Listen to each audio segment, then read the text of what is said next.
to execute at all once they kind of neutralized Reeves.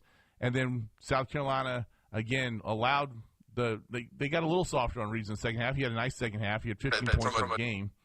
So he almost kind of got close to his average. But again, that's on 6 or 18 shooting. Like that's the volume that had to for him to even get there is just incredible. It's not what we've seen from this team all year long. Only 3 guys in double figures. We had nobody, because they only made 4 3-pointers to begin with. Nobody had multiple 3-pointers tonight. That after coming off a performance where 5 guys had had 2 or more 3-pointers and 6 guys hit threes. So, listen, guys, we know that this is your all show. We want to hear about it. I'm not going to sit here and be like I told you guys so, because that's not really what I'm about. I mean, we've talked about that from a defensive standpoint. Your defense has got to be good enough to overcome when you have off nights offensively.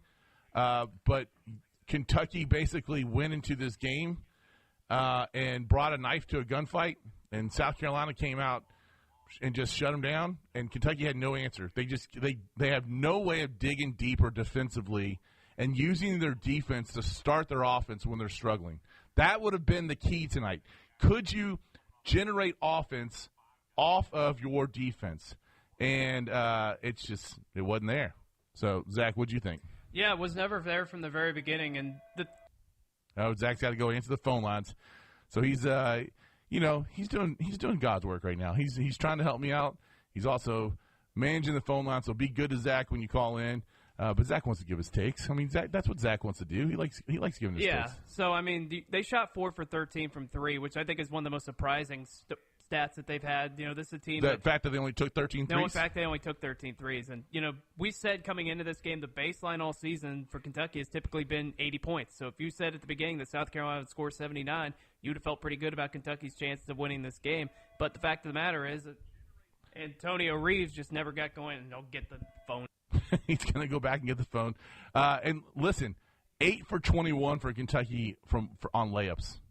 8 for 21 on layups. I mean, we haven't really seen anything like this at all from this team all year long. Again, the text line is going too. So the UPS Jobs text line is 502-387-9680. We got a full bank of calls. So let's get to it, Zach. Who we got first?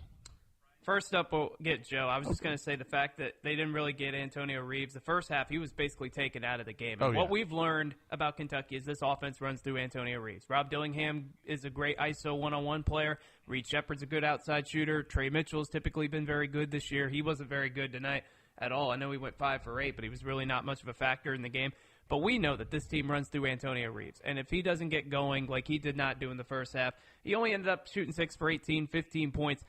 The thing that this team cannot survive without is a bad Antonio Reeves shooting night. And that's what they had in this game.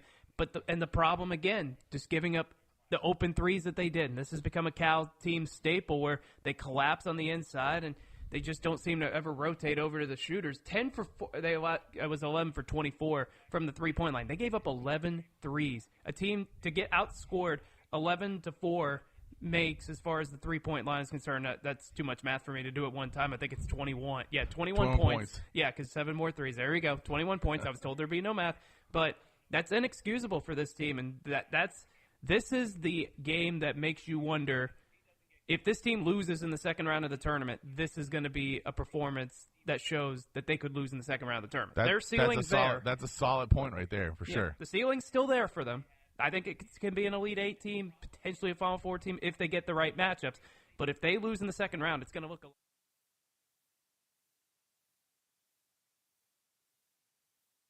always gets to go first. Well, not all the time, but this time I'm going, so I'll try to make it good. Quickly, we're not very good at half-court basketball. Our head coach thinks he can coach half-court basketball. Did you understand that game plan on defense or offense tonight in the first 5 minutes when Carolina just did whatever they wanted to do on offense and defense? Why not try a full-court press? I don't care if we give up 20 points in the first 4 minutes. At least you keep the flow going up and down, and you get some easy points maybe against Carolina. And no, we got to play this. We got to play Carolina's basketball, and we're not very good the best thing could happen tonight, and I mean this sincerely, Coach Cal would have got thrown out in the first 2 minutes of the game. If he'd have got thrown out.